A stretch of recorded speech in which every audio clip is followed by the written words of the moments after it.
이사장님, 오늘 그 차 타시면 안 됩니다. 이게 무슨 소리야? 이 애는 누구야? 저는 그날 밤까지만 해도 휴대폰 하나 충전할 곳 없이 떠돌던 사람이었습니다. 그런데 어둠 속에서 소름 끼치는 대화를 들었습니다. 내일 아침 이사장 차량이 출발하면 끝이야.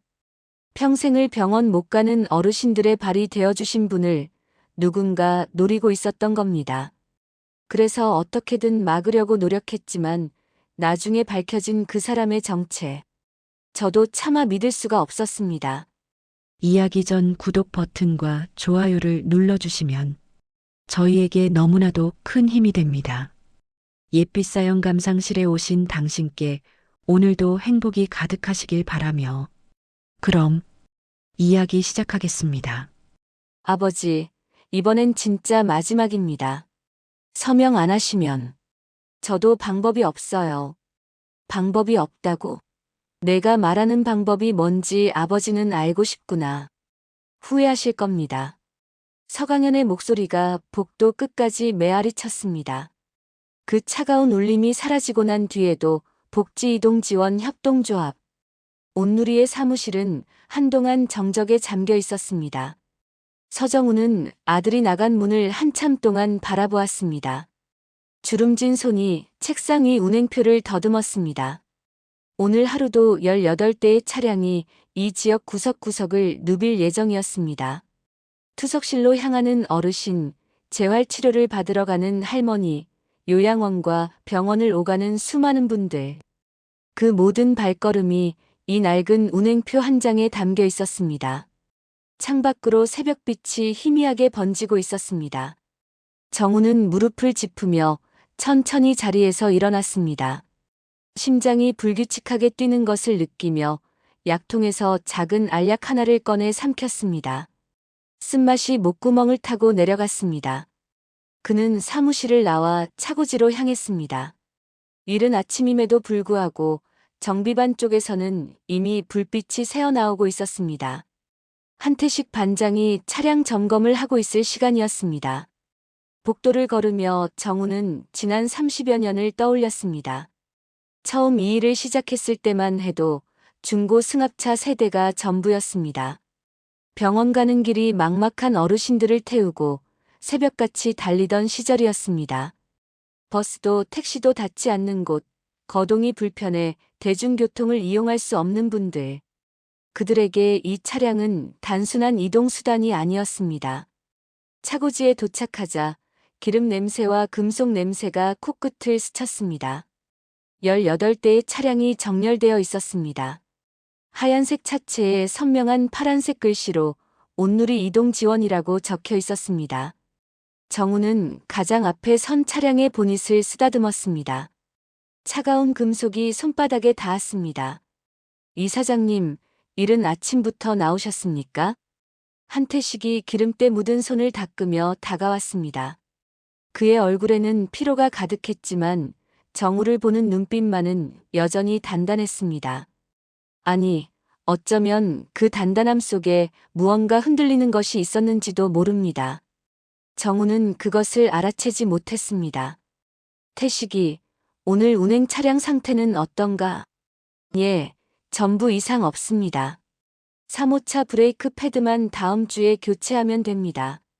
정우는 고개를 끄덕였습니다. 그 순간 사무실 쪽에서 전화벨이 울렸습니다. 김지훈 팀장이 급히 뛰어왔습니다. 그의 표정이 심상치 않았습니다. 이사장님, 지자체에서 연락 왔습니다. 복직과 민서연 담당이 오늘 오후에 방문하신답니다. 정우의 눈이 미세하게 흔들렸습니다. 지자체 방문은 늘 있는 일이었지만 김지훈의 목소리에 담긴 긴장감은 예사롭지 않았습니다. 무슨 일인가? 위탁 예산. 재검토한다고 합니다. 그 한마디가 차고지의 공기를 무겁게 눌렀습니다. 재검토. 그것은 곧 축소를 의미했습니다.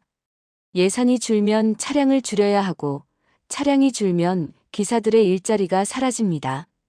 그리고 무엇보다 이동이 필요한 어르신들이 발이 묶입니다. 정우는 아무 말 없이 사무실로 돌아왔습니다. 책상 위에는 아들이 두고 간 서류 봉투가 놓여 있었습니다. 봉투 겉면에는 인수합병 제안서라는 글씨가 선명했습니다. 정우는 그것을 열어보지 않았습니다. 오전 운행이 시작되었습니다.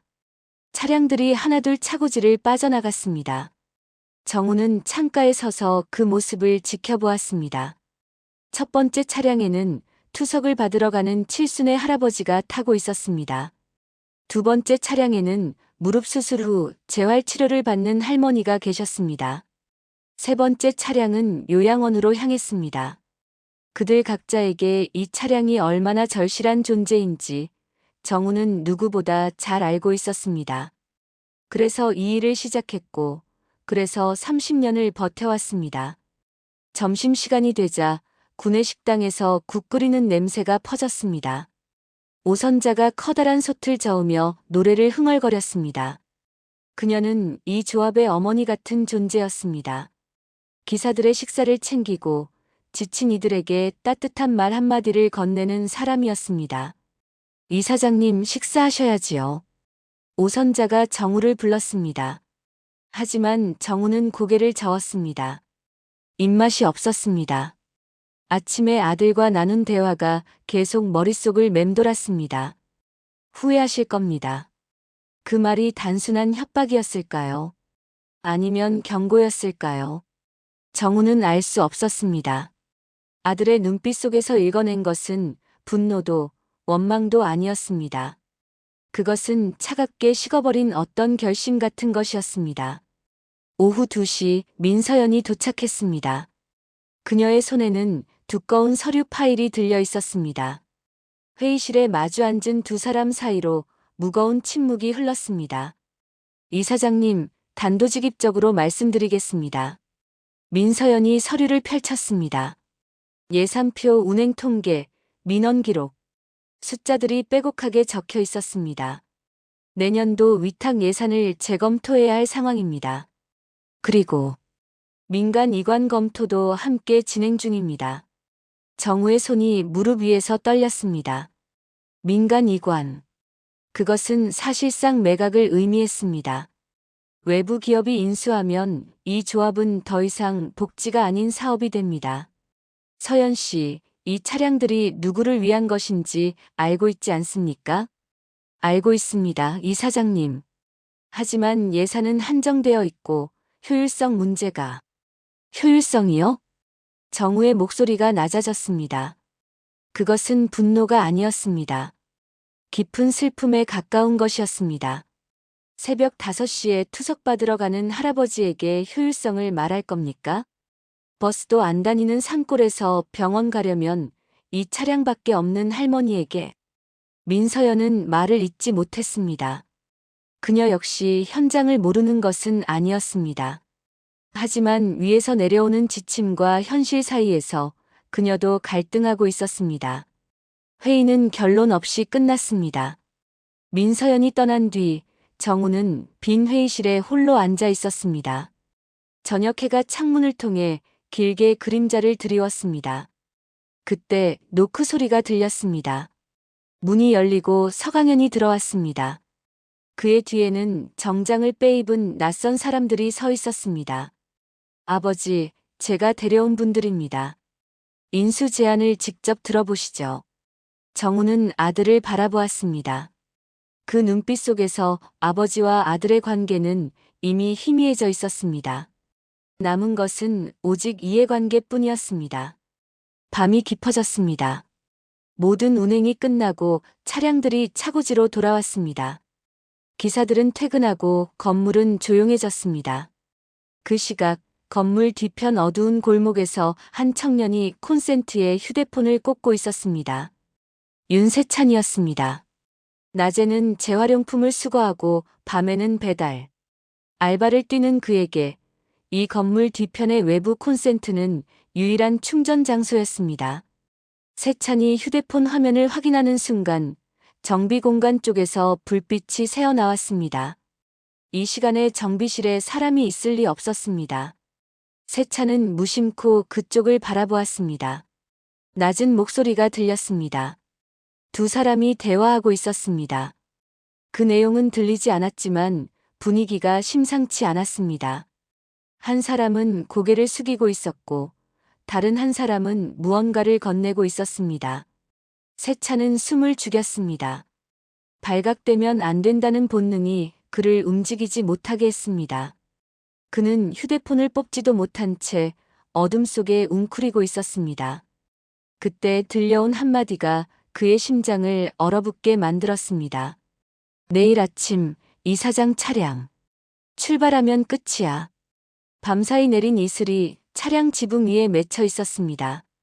동이 트기 전 온누리 이동 지원 건물에는 이미 불이 켜져 있었습니다. 서정우는 잠을 이루지 못한 채 새벽을 맞았습니다. 어젯밤 정비 공간에서 들려온 이상한 기척이 계속 신경 쓰였습니다. 하지만 직접 확인하지는 못했습니다. 무릎이 아팠고 무엇보다 아들과의 대화가 머릿속을 떠나지 않았기 때문입니다. 정우는 서랍에서 낡은 사진첩을 꺼냈습니다. 첫 페이지에는 젊은 시절의 자신이 있었습니다. 중고 승합차 앞에서 환하게 웃고 있는 모습이었습니다. 그 옆에는 아내와 어린 강연이 함께 서 있었습니다. 강연의 손에는 작은 장난감 자동차가 들려 있었습니다. 그때는 모든 것이 단순했습니다. 힘들어도 함께여서 행복했습니다. 언제부터 아들의 눈빛이 저렇게 차가워졌을까요? 언제부터 아버지와 아들 사이에 돈과 지분이라는 벽이 생겼을까요? 아침 6시 기사들이 하나둘 출근하기 시작했습니다. 그들의 얼굴에는 불안이 서려 있었습니다. 어제 지자체 담당자가 방문했다는 소문이 이미 퍼져 있었습니다. 이사장님, 진짜 우리 조합 매각되는 겁니까? 가장 나이 많은 기사가 정우에게 다가왔습니다. 그의 손에는 운전대를 잡아 굳은 살이 박혀 있었습니다. 정우는 그의 어깨를 두드렸습니다. 하지만 아니다라는 말이 쉽게 나오지 않았습니다. 거짓말을 할 수 없었기 때문입니다. 걱정 말게. 내가 어떻게든 할 테니. 그 말이 진심이었는지 정우 자신도 확신할 수 없었습니다. 오전 9시 서강현이 외부 손님들과 함께 다시 나타났습니다. 어제와는 달리 그의 표정에는 자신감이 넘쳤습니다. 마치 이미 모든 것이 결정된 것처럼 보였습니다. 회의실에 둘러앉은 사람들. 투자사 측 대표가 프레젠테이션을 시작했습니다. 화면에는 화려한 그래프와 숫자들이 나타났습니다. 시너지 효과, 규모의 경제, 수익 극대화. 정우에게는 낯선 단어들이 연달아 쏟아졌습니다. 이사장님, 간단히 말씀드리면 이렇습니다. 투자사 대표가 정우를 똑바로 바라보았습니다. 그 눈빛은 차갑고 계산적이었습니다. 저희가 온누리를 인수하면 이사장님께는 상당한 금액이 돌아갑니다. 기사분들도 일정 기간 고용을 보장하고요. 노후 걱정 없이 편히 쉬실 수 있습니다. 편히 쉬라는 말. 그것은 물러나라는 뜻이었습니다. 30년을 바친 이 자리에서 떠나라는 것이었습니다. 정우는 대답하지 않았습니다. 대신 창밖을 바라보았습니다. 차고지에서 첫 번째 차량이 출발하고 있었습니다. 오늘도 누군가를 병원에 데려다 줄 것입니다. 투석을 받고 재활치료를 하고 건강검진을 받고 그 평범한 일상이 이 차량 없이는 불가능한 분들이 계셨습니다. 아버지. 강연이 입을 열었습니다. 그의 목소리는 부드러웠지만 그 안에 숨겨진 압박감이 느껴졌습니다. 저도 아버지 뜻을 몰라서 그러는 거 아닙니다. 하지만 현실을 보셔야 해요. 지자체 예산은 줄어들고 차량은 노후화되고 이대로 가면 내년에는 운영 자체가 어려워집니다. 숫자로만 보면 강연의 말이 맞았습니다. 적자가 누적되고 있었고 차량 교체 비용도 감당하기 어려운 상황이었습니다. 하지만 정우는 숫자 너머의 것을 보고 있었습니다. 강연아. 정우가 천천히 말을 꺼냈습니다. 내가 어렸을 때 나랑 같이 첫 손님 태웠던 거 기억하냐? 강연의 표정이 잠깐 흔들렸습니다. 산골 마을에 사시던 할머니였어. 무릎이 안 좋아서 버스 정류장까지 걸어가지도 못하셨지. 우리가 가니까. 그분이 울었어. 평생 처음 제 시간에 병원 가봤다고. 회의실이 조용해졌습니다. 투자사 사람들은 불편한 표정을 지었고 강연은 시선을 피했습니다. 이 일은 돈으로 계산할 수 있는 게 아니야. 사람 목숨이 달린 거야. 정우의 목소리에 힘이 실렸습니다. 오랜만에 느끼는 단단함이었습니다. 하지만 강연은 물러서지 않았습니다. 오히려 더 차갑게 굳어졌습니다. 아버지, 감정으로 결정하시면 안 됩니다. 서명 기한이 내일 오전 10시입니다. 그때까지 결정 안 하시면, 안 하면? 저도 더 이상 방법이 없습니다. 그 말을 남기고 강연은 회의실을 나갔습니다. 투자사 사람들도 서류를 챙기며 일어섰습니다. 그들의 얼굴에는 자신감이 여전했습니다. 마치 결과를 이미 알고 있는 것처럼. 회의가 끝난 뒤 민서연이 사무실로 찾아왔습니다. 그녀의 손에는 다른 서류가 들려 있었습니다. 이사장님, 솔직히 말씀드릴 게 있습니다.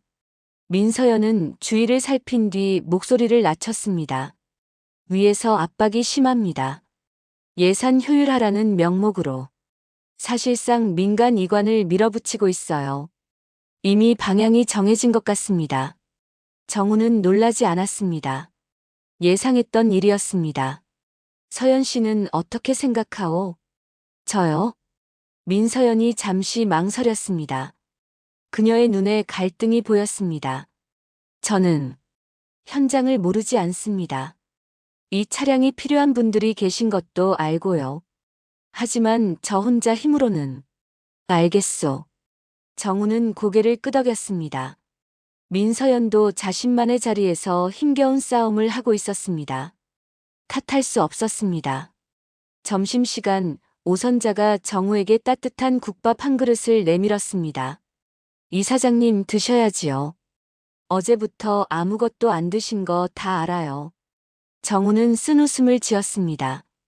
이 조합에서 자신을 진심으로 걱정해주는 사람이 몇이나 될까요?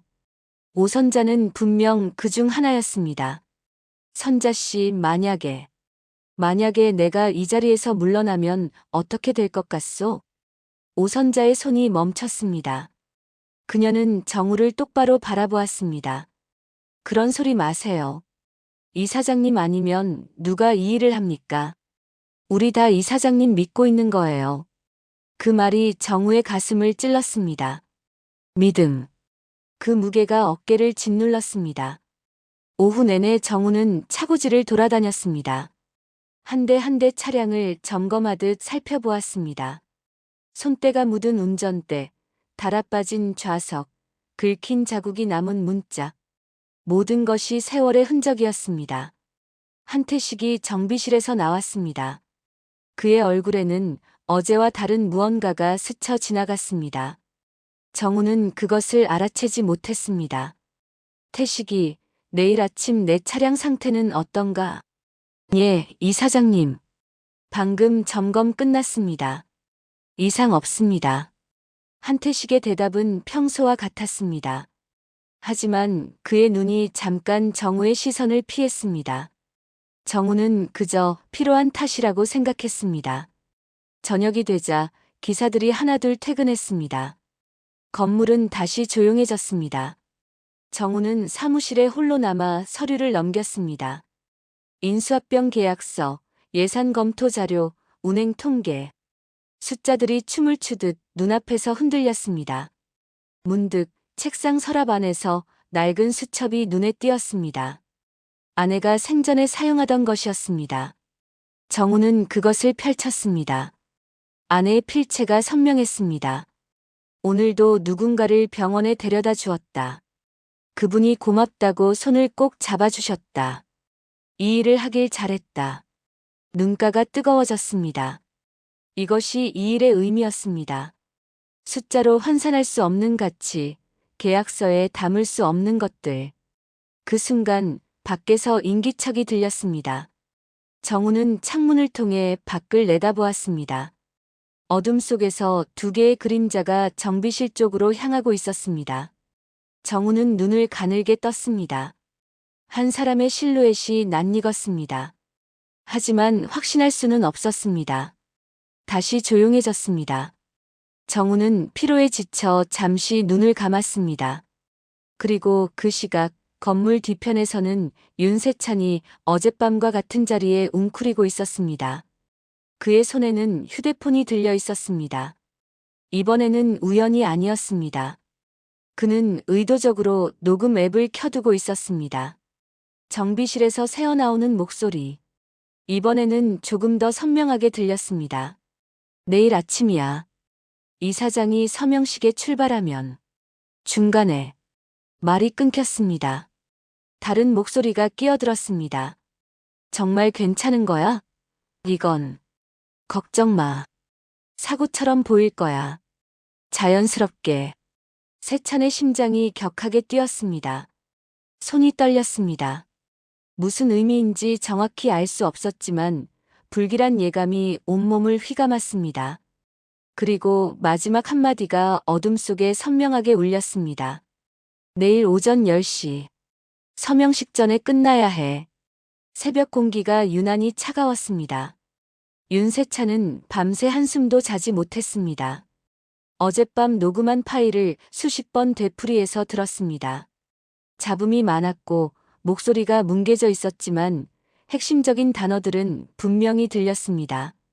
내일 아침 이사장 출발하면 사고처럼 자연스럽게. 세찬은 휴대폰을 꽉 쥐었습니다. 손바닥에 땀이 배어 있었습니다. 자신이 들은 것이 무엇인지 어떻게 해야 할지 알 수 없었습니다. 누군가에게 말해야 한다는 것만은 확실했습니다. 하지만 누구에게? 세찬에게 이 세상은 친절한 곳이 아니었습니다. 고아원에서 자랐고 20살이 채 되기 전에 홀로 세상에 내던져졌습니다. 재활용품을 수거하고 배달 알바를 뛰며 하루하루를 버텼습니다. 누군가를 믿어본 적이 없었고 누군가에게 믿음을 받아본 적도 없었습니다.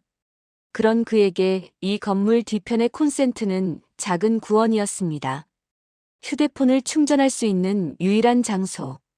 하지만 그 장소가 이런 비밀을 듣게 될 줄은 몰랐습니다. 동이 텄습니다. 세찬은 결심했습니다. 일단 이곳 사람들에게 말해보기로 했습니다. 녹음 파일이 증거가 될 수 있을 것입니다. 아침 7시 세찬은 온누리 이동지원 건물 정문으로 향했습니다. 평소에는 뒤편 골목으로만 다녔기에 정문은 처음이었습니다.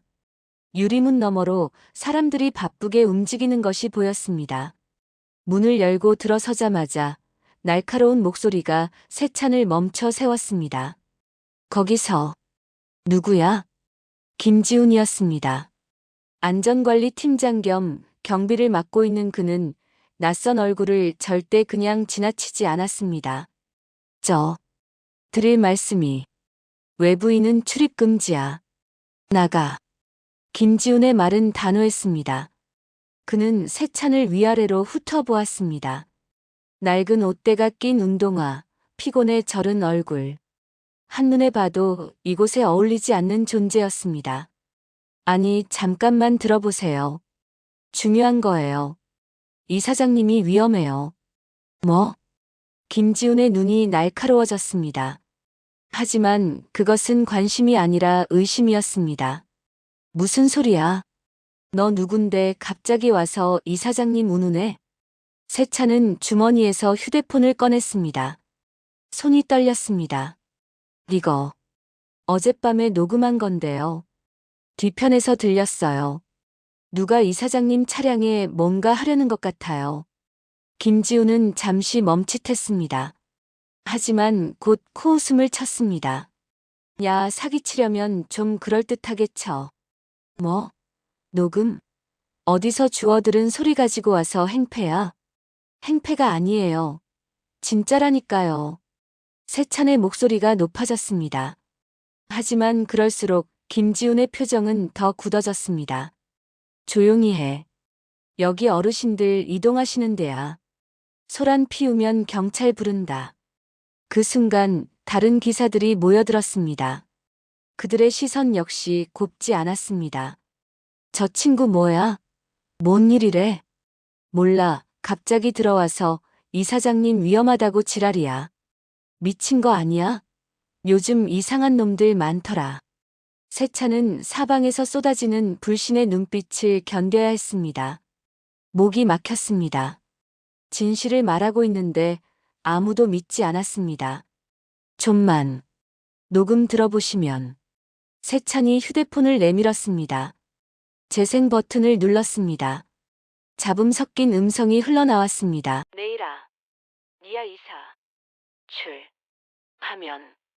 기사들은 귀를 기울이다가 고개를 저었습니다. 뭐야, 아무것도 안 들리잖아. 잡음밖에 없는데. 이 친구 완전 사기꾼이네. 김지훈이 세찬의 팔을 잡았습니다. 됐어. 나가. 다시 오면 그땐 진짜 신고한다. 세찬은 끌려나갔습니다. 유리문이 닫히고 그는 건물 앞에 홀로 서 있었습니다. 손에 쥔 휴대폰이 무겁게 느껴졌습니다. 왜 아무도 믿지 않는 걸까요? 자신이 무엇을 잘못한 걸까요? 세찬은 건물을 등지고 걸어갔습니다. 발걸음이 무거웠습니다. 그때 뒤에서 누군가 불렀습니다. 젊은이 잠깐. 오선자였습니다. 그녀는 숨을 헐떡이며 세찬에게 다가왔습니다. 아까 내가 한 말. 다시 해봐. 세찬은 고개를 들었습니다. 오선자의 눈빛은 다른 사람들과 달랐습니다. 거기에는 의심보다 걱정이 담겨 있었습니다. 어젯밤에 뒤편에서 휴대폰 충전하고 있었는데요. 정비실 쪽에서 이상한 소리가 들렸어요. 두 사람이 얘기하는 것 같았는데 이사장님 차량이 출발하면 뭔가 될 거라고. 세찬은 말을 잇지 못했습니다. 자신이 들은 것을 어떻게 설명해야 할지 몰랐습니다. 오선자는 잠시 침묵했습니다. 그녀의 눈동자가 무언가를 계산하듯 움직였습니다. 녹음. 정말 있는 거야? 네, 있어요. 근데 잡음이 많아서. 들려봐. 세찬은 다시 휴대폰을 꺼냈습니다.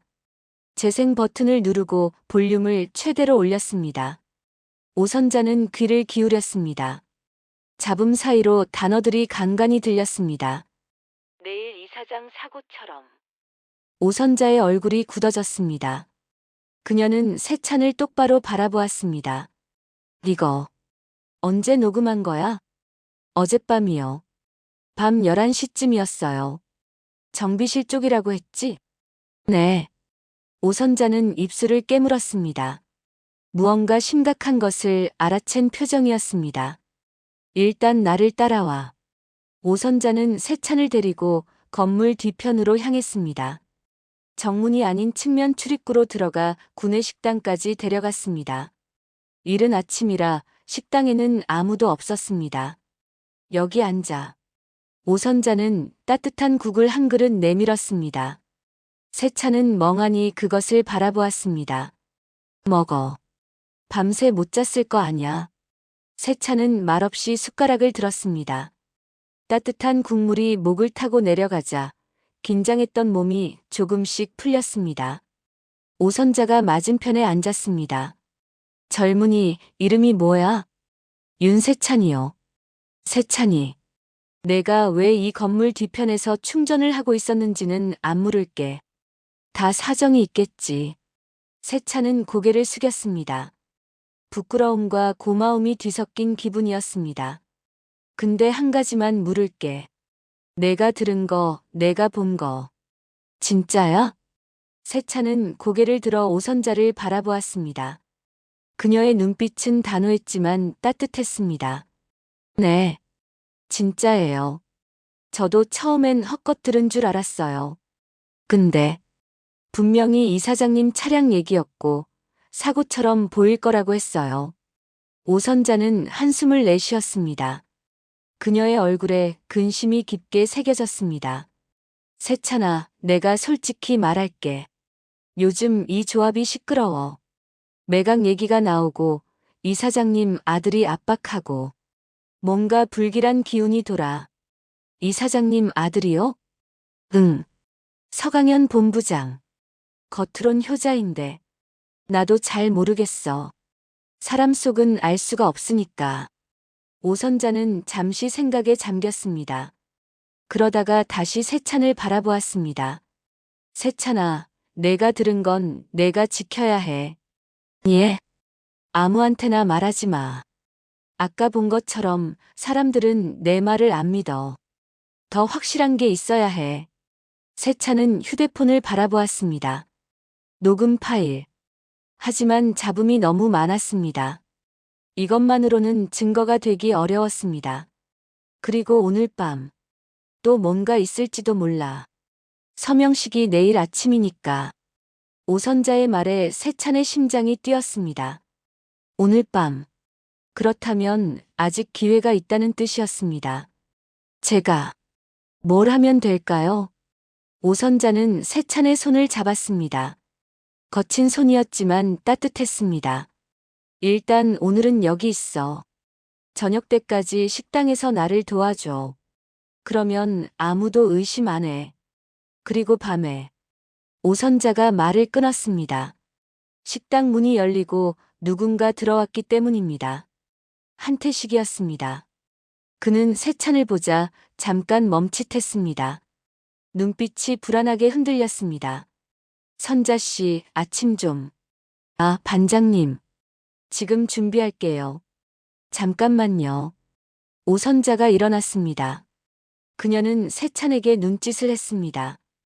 가만히 있어라는 의미였습니다. 한태식은 세찬을 다시 한번 훑어보더니 아무 말 없이 자리에 앉았습니다. 그의 손이 테이블 위에서 미세하게 떨리고 있었습니다. 세찬은 그 떨림을 보았습니다. 그리고 깨달았습니다. 어젯밤 정비실에 있던 사람 중 하나가 바로 저 사람일지도 모른다는 것을. 창밖으로 해가 떠오르고 있었습니다. 서명식까지 남은 시간은 24시간. 진실을 밝힐 시간이 얼마 남지 않았습니다. 그리고 그 순간 세찬의 휴대폰에서 알림이 울렸습니다. 배터리 부족. 이 휴대폰이 꺼지면 녹음 파일도 사라질 수 있었습니다. 세찬은 주머니에 손을 넣어 휴대폰을 꽉 쥐었습니다. 이 작은 기계 안에 담긴 몇 초의 녹음이 어쩌면 한 사람의 목숨을 구할 수도 있었습니다. 오전 시간이 느리게 흘러갔습니다. 세찬은 오선자의 지시대로 구내식당에서 설거지를 돕고 테이블을 닦았습니다. 평범한 알바처럼 보이기 위해서였습니다. 하지만 그의 시선은 계속 휴대폰을 향했습니다. 배터리는 10% 남짓. 언제 꺼질지 모르는 상황이었습니다. 점심시간이 되자 기사들이 식당으로 모여들었습니다. 그들은 세찬을 보고 수군거렸습니다. 아까 그 애 아니야? 이상한 소리 하던. 근데 왜 여기 있어? 오선자가 재빠르게 끼어들었습니다. 아, 이 친구 오늘 하루 알바로 불렀어요. 설거지 도우미. 손이 모자랐거든요. 기사들은 고개를 끄덕이며 자리에 앉았습니다. 세찬에 대한 의심은 일단 누그러진 것 같았습니다. 하지만 김지훈만은 여전히 날카로운 눈으로 세찬을 주시하고 있었습니다. 식사 시간이 끝나고 기사들이 빠져나갔습니다. 오선자가 세찬에게 다가왔습니다. 잘했어. 일단 여기선 안전해. 근데 휴대폰이 곧 꺼질 것 같아요. 오선자는 잠시 생각하더니 고개를 끄덕였습니다. 따라와. 그녀는 세찬을 식당 뒤편의 작은 창고로 데려갔습니다. 먼지 쌓인 선반들 사이에 낡은 콘센트가 하나 있었습니다. 여기서 충전해. 아무도 안 와. 세찬은 급히 충전기를 꽂았습니다. 휴대폰 화면에 충전 표시가 떴을 때 그제야 한숨이 나왔습니다. 고마워요, 정말로. 오선자는 미소 지었습니다. 하지만 그 미소에는 걱정이 서려 있었습니다. 세찬아, 솔직히 말할게. 나도 무서워. 예. 이 조합에서 20년 넘게 일했어. 이 사장님이 얼마나 좋은 분인지 누구보다 잘 알아. 근데 요즘 뭔가 이상해. 아들이 자꾸 와서 압박하고 낯선 사람들이 드나들고 그리고 한태식 반장도 오선자가 말을 끊었습니다. 뭔가 말하기 어려운 것이 있는 듯 했습니다. 반장님이 어떡해요? 요즘 안색이 안 좋아. 평소엔 밝은 사람인데 어디 큰 빚이라도 진 것처럼 그늘져 있어. 혹시 무슨 일 있는지 물어봐도 대답을 안 해. 세찬은 아침에 본 한태식의 떨리는 손을 떠올렸습니다. 그리고 어젯밤 정비실에서 들었던 두 개의 목소리. 혹시 반장님이 어젯밤에 정비실에 있었을 수도 있을까요? 오선자의 얼굴이 굳어졌습니다. 그녀는 한참 동안 말이 없었습니다. 그럴 수도 있겠구나. 그녀의 목소리가 떨렸습니다. 오랜 세월 함께 일한 동료가 어쩌면 위험한 일에 연루되어 있을지도 모른다는 생각. 그것은 받아들이기 힘든 현실이었습니다. 하지만 아직 확실한 건 아니야. 섣불리 판단하면 안 돼. 오선자가 고개를 저었습니다. 그녀는 자신에게 다짐하듯 말했습니다. 오늘 밤에 더 확실한 게 필요해. 녹음이든 뭐든. 세찬은 고개를 끄덕였습니다. 그리고 한 가지 사실을 깨달았습니다. 자신은 이제 혼자가 아니었습니다. 이 할머니가 오선자라는 사람이 자신의 편이 되어주고 있었습니다. 오후가 되자 건물 분위기가 더욱 긴장되었습니다. 서강현이 다시 나타났기 때문입니다. 그는 투자사 사람들과 함께 복도를 활보하며 여기저기를 살펴보았습니다. 마치 이미 자신의 소유물인 것처럼. 세찬은 창고에 숨어서 그 모습을 지켜보았습니다. 서강현, 이사장의 아들. 어젯밤 들었던 목소리 중 하나가 저 사람일 수도 있었습니다. 저녁이 되었습니다. 해가 지고 건물에 어둠이 내렸습니다. 기사들이 하나둘 퇴근하고 건물은 다시 고요해졌습니다. 오선자가 세찬에게 작은 가방을 건넸습니다. 여기 김밥이랑 물. 오늘 밤 길어질 거야. 감사해요. 그리고 이것도. 오선자는 작은 보조 배터리를 내밀었습니다. 오래된 것이었지만 아직 쓸만해 보였습니다. 손녀가 쓰던 건데 내가 가져. 휴대폰 꺼지면 안 되니까. 세찬은 그것을 받아들었습니다. 손끝이 떨렸습니다. 이런 따뜻함을 받아본 것이 언제였는지 기억나지 않았습니다. 선자 할머니. 응? 왜 저를 도와주세요? 저 아무것도 아닌데. 오선자는 세찬의 눈을 똑바로 바라보았습니다. 아무것도 아닌 사람은 없어. 그리고 내가 본 건 내가 지켜야 할 책임이 있어. 그게 무엇이든. 세찬은 말을 잇지 못했습니다. 가슴 한구석이 뜨거워졌습니다. 밤 9시 건물이 완전히 비었습니다. 세찬은 익숙한 뒤편 골목으로 향했습니다. 어젯밤과 같은 위치에 숨었습니다. 휴대폰 녹음 앱을 켜고 숨을 죽였습니다. 1시간이 지났습니다. 아무 일도 일어나지 않았습니다. 밤 공기가 차갑게 스며들었습니다. 세찬은 몸을 웅크렸습니다. 10시가 넘어갔습니다. 그때 정비실 쪽에서 불빛이 켜졌습니다. 세찬의 심장이 쿵쿵거렸습니다. 발소리가 들렸습니다. 두 명이었습니다. 하나는 무거운 발걸음, 다른 하나는 가벼운 구두 소리. 확실하게 해. 낮고 차가운 목소리가 들렸습니다. 세찬은 휴대폰을 정비실 방향으로 가까이 가져갔습니다. 내일 아침 이사장이 차에 타서 출발하면 중간에 문제가 생겨. 자연스럽게. 하지만 이건 너무. 태식 씨, 당신 빚 얼마라고 했지? 이자가 눈덩이처럼 불어나고 있잖아. 이거 끝나면 다 해결해 줄게. 세찬의 손이 떨렸습니다. 태식. 한태식 반장이었습니다. 그리고 다른 목소리는 약속한 거죠? 내 가족한테는 손 안 대는 거. 물론이지. 태식 씨가 일만 잘 처리하면 아무 문제 없어. 대화가 끊겼습니다. 발소리가 가까워졌습니다. 세찬은 숨을 참았습니다. 심장이 터질 것 같았습니다. 그림자가 지나갔습니다. 한 사람은 정비복 차림, 다른 한 사람은 정장 차림이었습니다. 정장 차림의 사람이 잠깐 뒤를 돌아보았습니다. 달빛에 얼굴이 희미하게 비쳤습니다. 서강현이었습니다. 세차는 충격에 몸이 얼어붙었습니다. 이사장의 아들이 직접 이 일을 지시하고 있었습니다. 두 사람이 사라진 뒤 세차는 한참 동안 그 자리에 앉아 있었습니다. 다리에 힘이 들어가지 않았습니다. 휴대폰을 확인했습니다. 녹음이 되어 있었습니다. 이번에는 어젯밤보다 선명했습니다. 내일 아침 이사장 중간에 문제가 생겨 자연스럽게 그리고 태식 씨라는 이름까지. 하지만 더 중요한 것이 있었습니다. 세차는 녹음 파일 목록을 확인하다가 멈칫했습니다. 두 개의 파일이 있었습니다. 어젯밤 것과 오늘 밤 것. 그리고 어젯밤 파일을 다시 들어보았을 때 세차는 깨달았습니다. 어젯밤 녹음에도 또 다른 목소리가 담겨 있었습니다. 잡음에 묻혀서 잘 들리지 않았지만 오늘 밤 녹음과 비교하면 같은 사람임을 알 수 있었습니다. 서강현의 목소리였습니다. 세차는 휴대폰을 꽉 쥐었습니다. 이제 증거가 있었습니다. 하지만 이것만으로 충분할까요? 새벽이 다가오고 있었습니다. 서명식까지 남은 시간은 몇 시간뿐이었습니다.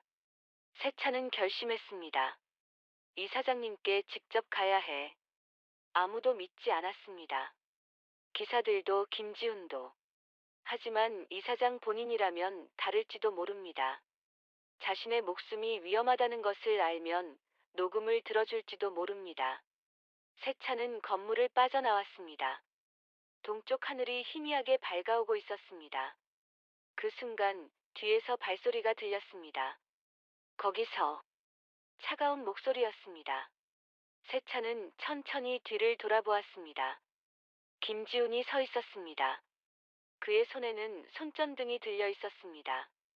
불빛이 세찬의 얼굴을 정면으로 비추었습니다. 내가 왜 여기 있지? 오늘 밤 뭘 하고 있었어? 손전등 불빛이 눈을 찔렀습니다. 세찬은 손으로 빛을 가렸습니다. 심장이 미친 듯이 뛰었습니다. 물어보잖아. 여기서 뭘 하고 있었어? 김지훈의 목소리는 낮고 위협적이었습니다. 그는 세찬에게 한 발짝 다가왔습니다. 그냥. 세찬은 말을 더듬었습니다. 진실을 말해야 할까요? 하지만 이 사람도 믿지 않을 것입니다. 어제 아침에 이미 경험했습니다. 그냥. 새벽에 남의 건물 뒤편에서 그냥 있었다고. 김지훈이 코웃음을 쳤습니다. 그의 눈빛에는 의심과 경멸이 가득했습니다. 너 도둑이지?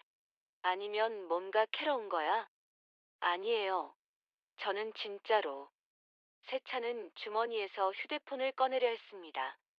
녹음 파일을 들려주면 믿을지도 모른다고 생각했습니다. 하지만 김지훈이 더 빨랐습니다. 그는 세찬의 손목을 잡아채었습니다. 뭐야? 뭘 꺼내려는 거야? 휴대폰이요. 녹음 파일이 있어요. 들어보시면. 녹음? 또 그 소리야? 김지훈은 한숨을 내쉬었습니다. 그의 표정이 더욱 굳어졌습니다. 야, 어제도 그 헛소리 했잖아. 아무도 안 믿어. 그만해. 헛소리가 아니에요. 이번엔 더 선명하게 녹음됐어요. 이사장님 아들이. 그 순간 김지훈의 표정이 변했습니다. 눈빛이 날카로워졌습니다. 뭐? 이사장님 아들? 세차는 말을 멈췄습니다. 실수였을까요? 너무 많이 말해버린 걸까요? 김지훈은 잠시 침묵했습니다. 그의 눈동자가 무언가를 계산하듯 움직였습니다. 일단 따라와. 그는 세찬의 팔을 잡고 건물 안으로 끌고 갔습니다. 세찬은 저항할 수 없었습니다. 김지훈의 손아귀 힘이 너무 셌습니다. 건물 안은 텅 비어 있었습니다. 새벽의 형광등 불빛이 차갑게 복도를 비추었습니다. 김지훈은 세찬을 경비실로 데려갔습니다. 앉아. 세찬은 의자에 앉았습니다. 김지훈이 맞은편에 앉았습니다. 두 사람 사이로 무거운 침묵이 흘렀습니다. 이제 처음부터 다시 말해봐. 내가 뭘 들었는지. 김지훈의 태도가 조금 달라져 있었습니다. 완전히 믿는 것은 아니었지만 적어도 들어볼 준비는 된 것 같았습니다. 세찬은 심호흡을 했습니다. 그리고 처음부터 이야기했습니다. 뒤편 골목에서 충전하던 것, 어젯밤 수상한 대화를 들은 것, 오늘 밤 다시 가서 녹음한 것, 그리고 그 대화 속에서 들은 이름들. 한태식 반장님 이름이 나왔어요. 그리고 지시한 사람은 정장 입은 사람이었는데 달빛에 얼굴이 보였어요. 서강현 본부장님이었어요. 김지훈의 얼굴이 굳어졌습니다. 그는 한참 동안 말이 없었습니다. 녹음 파일 들려봐. 세찬은 휴대폰을 꺼냈습니다. 오늘 밤 녹음한 파일을 재생했습니다. 확실하게 해.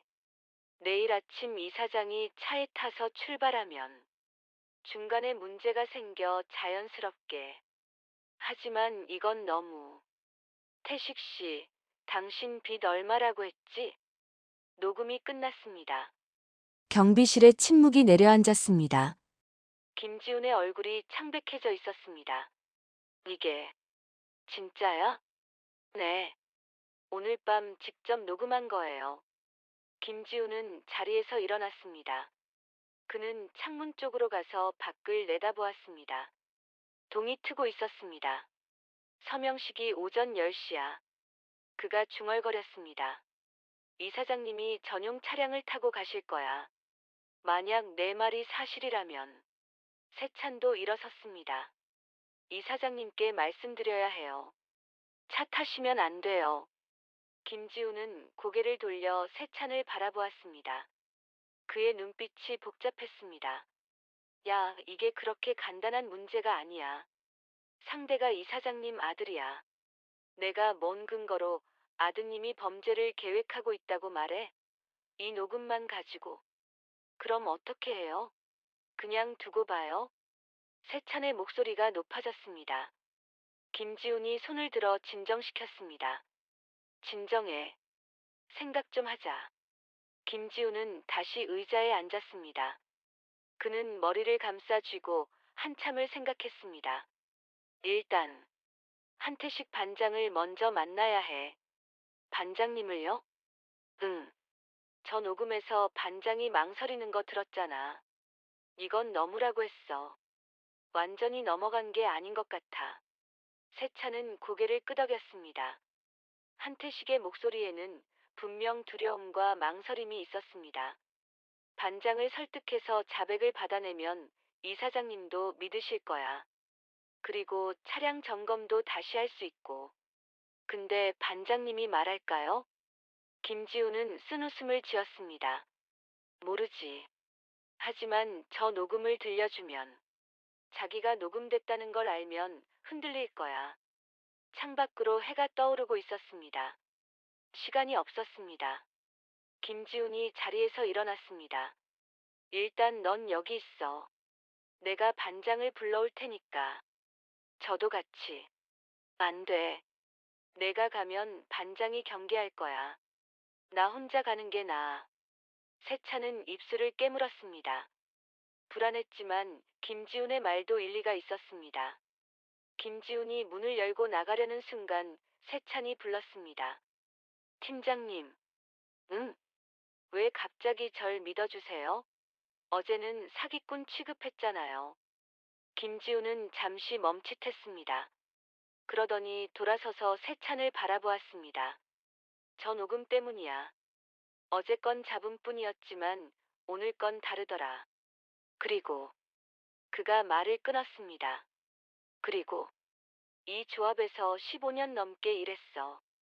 이 사장님이 어떤 분인지 알아.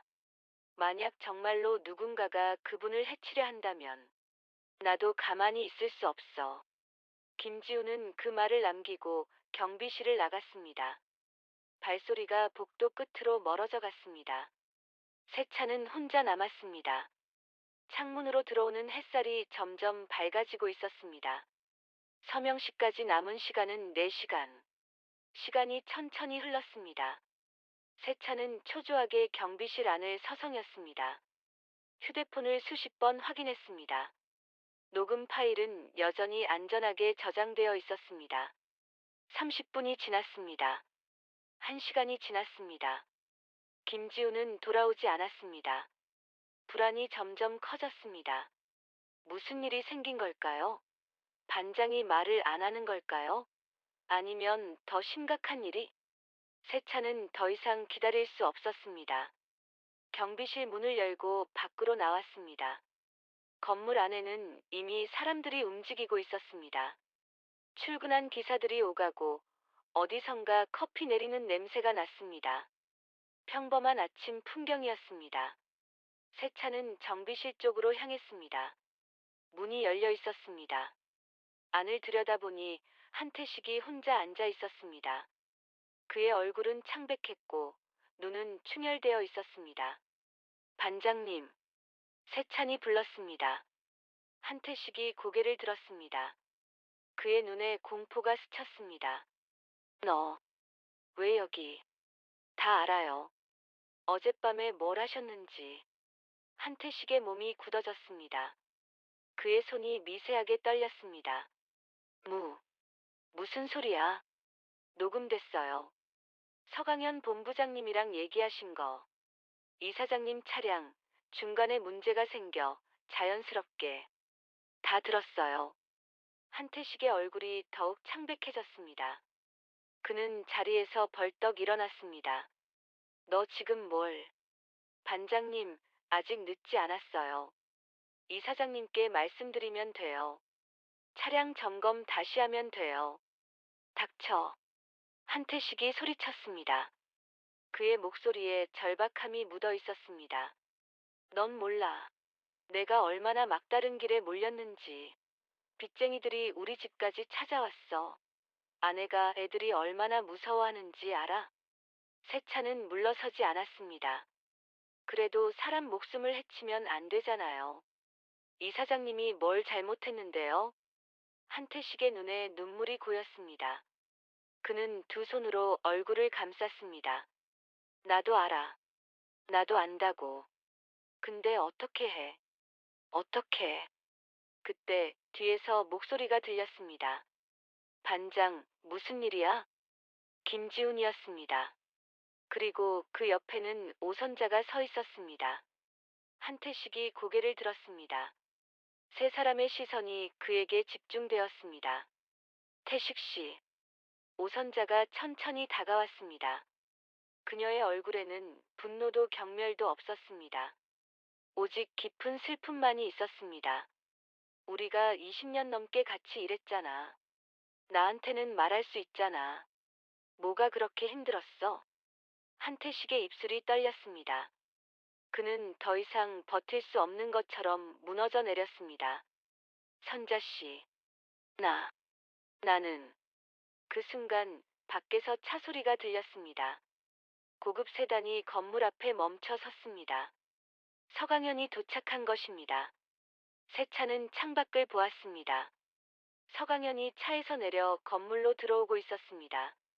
그의 얼굴에는 자신감이 넘쳤습니다. 시간이 없었습니다. 새 차는 결심했습니다. 저 이사장님께 직접 갈게요. 야, 잠깐. 김지훈이 말렸지만 새 차는 이미 뛰어나가고 있었습니다.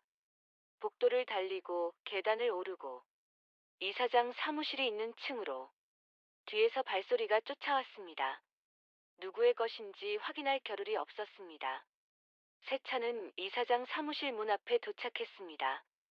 심호흡을 하고 문을 두드렸습니다. 이사장님, 제 말씀 좀 들어주세요.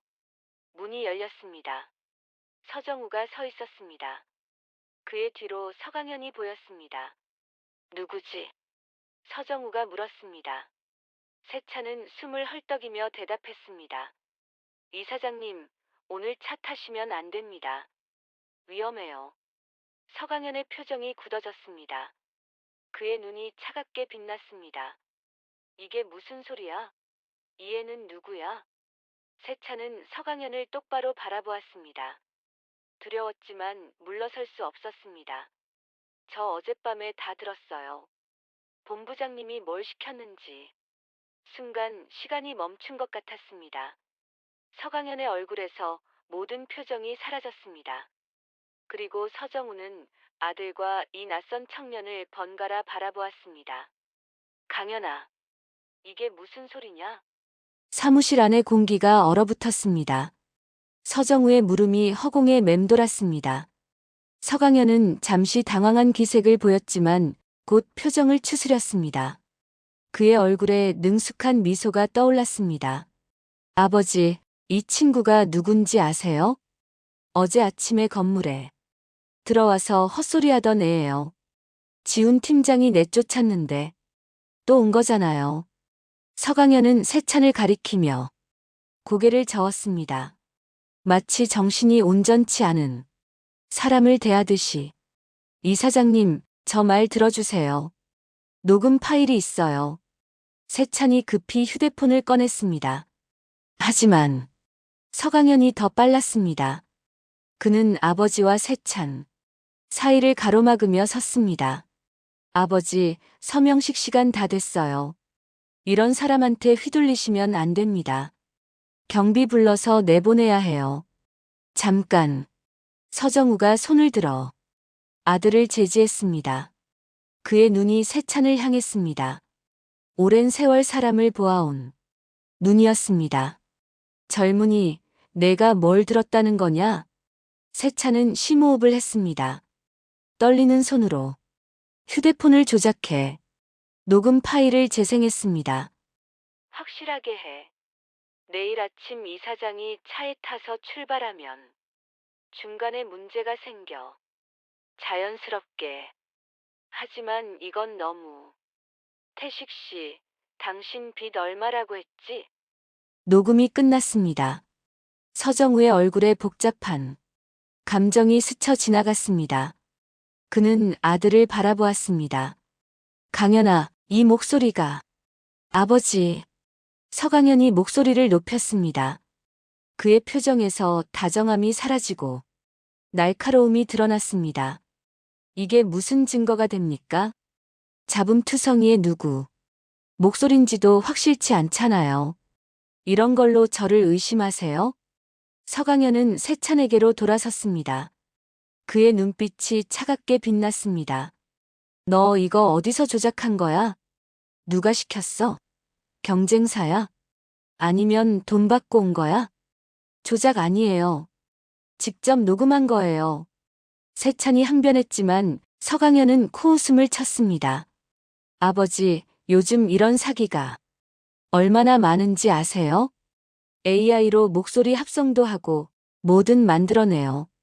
이런 거에 속으시면 안 됩니다. 서정우는 말이 없었습니다. 그의 시선이 녹음 파일이 재생된 휴대폰과 아들 사이를 오갔습니다. 믿고 싶지 않은 것과 믿어야 할 것 사이에서 흔들리는 눈빛이었습니다. 그때 사무실 문이 열렸습니다. 김지훈과 오선자가 들어왔습니다. 그리고 그 뒤에는 한태식이 서 있었습니다. 그의 얼굴은 창백했고 눈은 바닥을 향하고 있었습니다. 이 사장님. 김지훈이 입을 열었습니다. 그의 목소리는 단호했습니다. 저도 그 녹음을 들었습니다. 그리고 한 반장에게 확인했습니다. 서강현의 표정이 굳어졌습니다.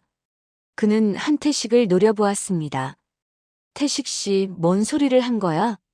한태식은 대답하지 못했습니다. 그의 입술이 파르르 떨렸습니다.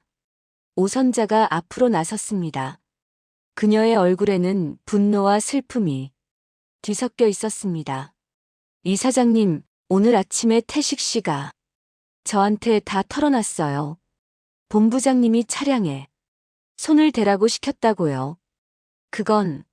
서강현이 말을 끊으려 했지만 오선자가 먼저 말을 이었습니다. 구체적인 건 말 못하겠어요. 하지만 이 사장님 전용 차량에 문제가 생기도록, 그래서 운행 중에 사고가 나도록. 거짓말이야. 서강현이 소리쳤습니다. 그의 얼굴이 붉게 달아올랐습니다. 아버지, 이 사람들 다 짜고 치는 거예요. 저를 몰아내려는 거라고요. 서정우는 여전히 말이 없었습니다. 그는 한태식을 바라보았습니다. 30년 가까이 함께 일한 사람이었습니다. 태식이. 서정우가 나직이 불렀습니다. 한태식의 어깨가 움찔했습니다. 나를 봐. 한태식이 천천히 고개를 들었습니다. 그의 눈에는 눈물이 가득 고여 있었습니다. 이 사장님, 저는 사실이냐? 단 한마디였습니다. 하지만 그 물음에는 수십 년의 신뢰가 담겨 있었습니다. 한태식의 입술이 떨렸습니다. 그는 대답하지 못했습니다. 하지만 그 침묵이 이미 대답이었습니다. 서정우의 얼굴에서 핏기가 빠졌습니다. 그는 책상을 짚으며 비틀거렸습니다. 심장이 쿵쿵거리는 것이 눈에 보일 정도였습니다. 이 사장님, 오선자가 급히 다가갔습니다. 서정우는 손을 내저어 괜찮다는 신용을 했지만 그의 호흡이 거칠어지고 있었습니다. 아버지, 괜찮으세요? 서강현도 다가왔습니다. 하지만 서정우는 아들의 손을 뿌리쳤습니다. 물러서라. 그 한마디가 칼날처럼 날카로웠습니다. 서강현의 얼굴이 일그러졌습니다. 아버지, 저는 내가 물러서라고 했다. 서정우의 눈에 눈물이 맺혔습니다. 분노인지 슬픔인지 배신감인지 알 수 없는 감정이 그 눈물 속에 담겨 있었습니다. 사무실에 무거운 침묵이 내려앉았습니다. 아무도 먼저 말을 꺼내지 못했습니다. 잠시 후 서정우가 입을 열었습니다. 그의 목소리는 낮았지만 단호했습니다. 지훈이. 예, 이 사장님. 오늘 서명식은 취소해. 지자체에 연락해서 일정을 미루도록 해. 알겠습니다. 그리고 내 전용 차량, 외부 전문가를 불러서 처음부터 끝까지 점검하도록. 김지훈이 고개를 끄덕이고 사무실을 나갔습니다. 서강현이 급히 막아섰습니다. 아버지, 그러시면 안 됩니다. 오늘 서명 안 하면 계약이 틀어져요. 손해가 얼마인지 아세요? 손해? 서정우가 아들을 바라보았습니다. 그 눈빛에는 더 이상 아버지의 따뜻함이 없었습니다. 내가 말하는 손해가 뭐냐? 돈이냐? 지분이냐? 아니면 내 아버지 목숨이냐? 서강현은 대답하지 못했습니다. 그의 입술이 파르르 떨렸습니다. 나가라. 서정우가 말했습니다. 아버지, 당장 나가라고 했다. 서정우의 목소리가 사무실 전체를 울렸습니다. 모든 사람이 숨을 죽였습니다. 서강현은 잠시 서 있다가 몸을 돌려 사무실을 나갔습니다. 문이 쾅 닫혔습니다. 그의 발소리가 복도를 따라 멀어져 갔습니다. 서정우는 의자에 털썩 주저앉았습니다. 그의 어깨가 축 처져 있었습니다. 79년의 무게가 한꺼번에 내려앉은 것 같았습니다. 오선자가 조심스럽게 다가갔습니다. 이 사장님, 물 좀 드세요.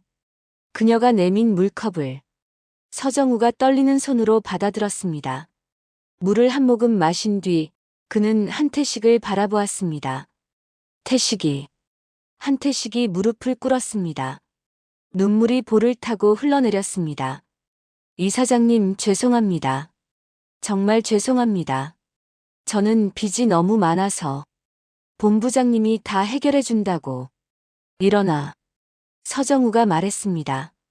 한태식은 일어서지 못했습니다. 일어나라고 했다. 서정우가 다시 말했습니다. 한태식이 비틀거리며 일어섰습니다. 내가 30년 동안 이 조합에서 일했어. 내 손으로 키운 거나 마찬가지야. 서정우의 목소리가 떨렸습니다. 그런데 어떻게 이럴 수가 있냐? 한태식은 대답하지 못했습니다. 그저 울기만 했습니다.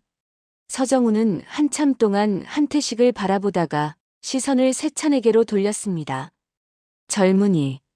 세찬이 움찔했습니다. 내 이름이 뭐냐? 윤세찬입니다. 세찬이라. 내가 나를 살렸구나. 세찬은 고개를 저었습니다. 저는 그냥 우연히 들은 거예요. 아무것도.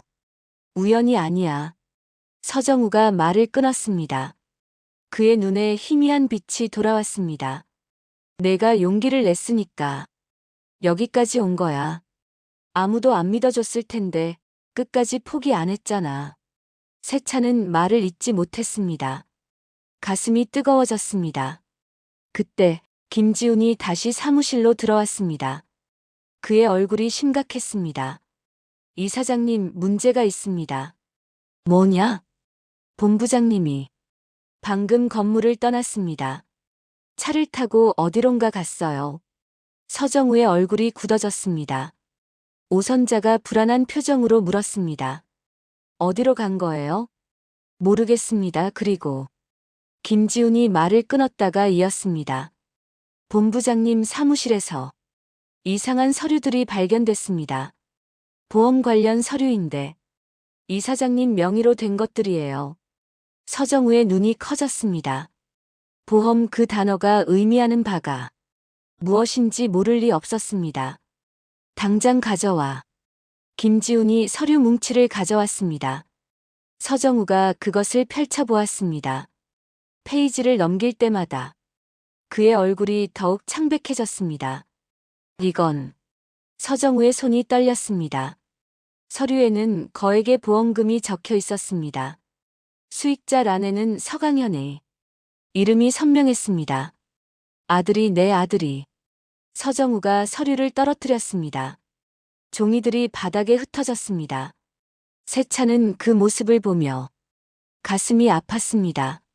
아무리 나쁜 짓을 저질렀어도 저 사람에게 서강현은 아들이었습니다.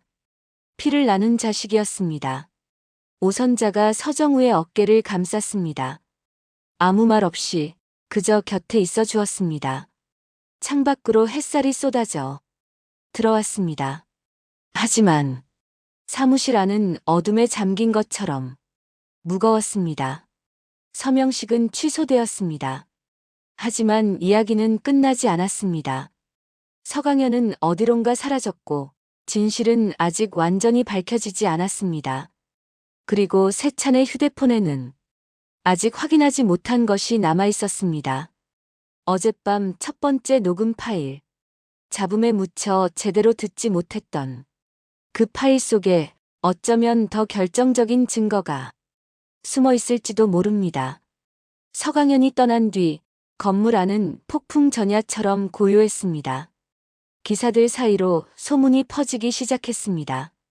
서명식이 취소되었다는 것, 본부장이 갑자기 사라졌다는 것, 이 사장님 전용 차량에 무슨 문제가 있다는 것. 김지훈은 즉시 외부 정비 전문가에게 연락을 취했습니다. 이 지역에서 가장 실력 있다고 알려진 업체였습니다. 전화를 끄는 그의 표정이 무거웠습니다. 1시간 안에 도착한다고 합니다. 서정우는 고개를 끄덕였습니다. 하지만 그의 시선은 창밖을 향해 있었습니다. 아들이 떠난 방향을 바라보는 것 같았습니다. 세찬은 사무실 한쪽에 서서 상황을 지켜보았습니다. 자신이 해야 할 일은 끝난 것 같았지만 떠날 수가 없었습니다. 아직 모든 것이 끝나지 않았다는 느낌이 들었기 때문입니다. 오선자가 세찬에게 다가왔습니다. 그녀의 손에는 따뜻한 차 한 잔이 들려 있었습니다. 마셔 긴장 풀어야지. 세찬은 고맙다는 말도 못하고 차를 받아들었습니다. 손이 아직도 떨리고 있었습니다. 잘했어, 세찬아. 오선자가 낮은 목소리로 말했습니다. 내가 아니었으면 오늘 큰일 날 뻔했어. 세찬은 고개를 저었습니다. 아직 실감이 나지 않았습니다. 어젯밤까지만 해도 그는 그저 휴대폰 충전할 곳을 찾아 헤매던 청년이었습니다. 그런데 지금은 한 사람의 목숨을 구한 증인이 되어 있었습니다. 1시간 뒤 외부 정비 전문가가 도착했습니다. 중년의 남자였는데 얼굴에 기름때가 묻어 있었지만 눈빛은 날카로웠습니다. 그는 김지훈의 안내를 받아 차고지로 향했습니다. 서정우의 전용 차량은 차고지 가장 안쪽에 주차되어 있었습니다. 검은색 승합차로 다른 차량들보다 조금 더 관리가 잘 되어 있었습니다. 적어도 겉보기에는 그랬습니다. 전문가가 차량 아래로 들어갔습니다. 손전등을 비추며 이곳저곳을 살폈습니다. 시간이 흘렀습니다. 5분, 10분, 20분. 기다리던 사람들이 긴장감이 점점 높아졌습니다. 서정우도 차고지까지 내려와 있었습니다. 무릎이 아팠지만 직접 확인하고 싶었던 것입니다. 마침내 전문가가 차량 아래에서 나왔습니다. 그의 표정이 심각했습니다. 이사장님, 전문가가 서정우에게 다가왔습니다. 누가 손을 댄 흔적이 있습니다. 그 한마디에 차고지에 공기가 얼어붙었습니다. 서정우의 얼굴이 창백해졌습니다. 어디가 어떻게 됐소? 구체적인 부위는 말씀드리기 어렵습니다만 안전에 직접적으로 관련된 부분입니다. 이 상태로 운행했다면, 특히 고속주행 중에는 심각한 문제가 발생했을 겁니다. 전문가는 말을 아꼈습니다. 하지만 그 의미는 분명했습니다.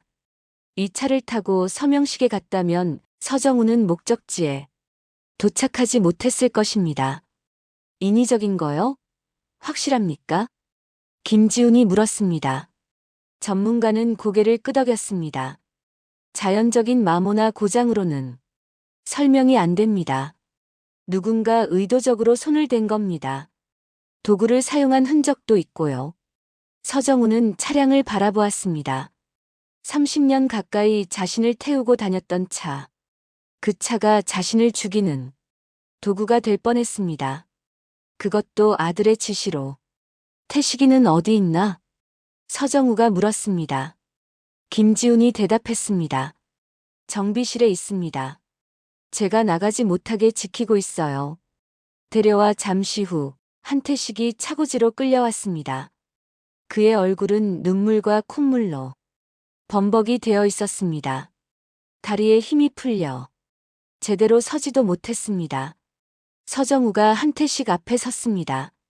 두 사람의 키 차이 때문에 서정우가 올려다봐야 했지만 그 눈빛의 무게는 한태식을 짓눌렀습니다. 태식이, 내가 한 거 맞냐? 한태식은 대답하지 못했습니다.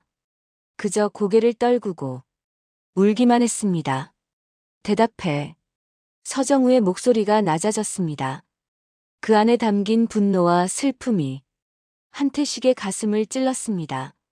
네, 제가 했습니다. 한태식이 무릎을 꿇었습니다. 이사장님, 죽여주십시오. 저는 사람도 아닙니다. 왜 그랬어? 서정우가 물었습니다. 그 물음에는 단순한 추궁이 아닌 진심 어린 의문이 담겨 있었습니다. 30년이야, 태식이, 우리가 함께 일한 게. 내 결혼식에도 갔고, 내 애들 돌잔치에도 갔어. 그런데 왜 이런 짓을 한 거야? 한태식의 울음이 더 커졌습니다. 그는 바닥에 이마를 박으며 말했습니다. 빚이요. 빚 때문이에요. 처남이 사업한다고 보증을 섰는데 그게 망해서 이자가 눈덩이처럼 불어났어요. 빚쟁이들이 집까지 찾아와서 아내가, 애들이. 그래서 나를 죽이려고 했단 말이냐? 한태식은 대답하지 못했습니다. 그 질문에 대한 답은 없었습니다. 어떤 이유로도 정당화될 수 없는 것이었기 때문입니다. 서정우는 한참 동안 한태식을 내려다보았습니다. 그의 눈에 눈물이 맺혔습니다. 분노보다 슬픔이, 배신감보다 안타까움이 더 컸습니다. 일어나. 서정우가 말했습니다. 경찰에 신고해야 해. 내가 한 일은 그에 맞는 책임을 져야 해. 한태식은 고개를 끄덕였습니다. 그는 알고 있었습니다. 이미 돌이킬 수 없는 강을 건넜다는 것을. 김지훈이 경찰에 연락을 취했습니다. 잠시 후 순찰차가 도착할 것이었습니다. 그 사이 새 차는 휴대폰을 확인했습니다. 녹음 파일이 2개 저장되어 있었습니다. 어젯밤 것과 오늘 새벽 것. 오늘 새벽 것은 이미 모두가 들었습니다. 하지만 어젯밤 것은 잡음이 너무 많아서 제대로 확인하지 못했습니다. 세찬은 이어폰을 꽂고 첫 번째 파일을 재생했습니다. 볼륨을 최대로 올리고 집중했습니다.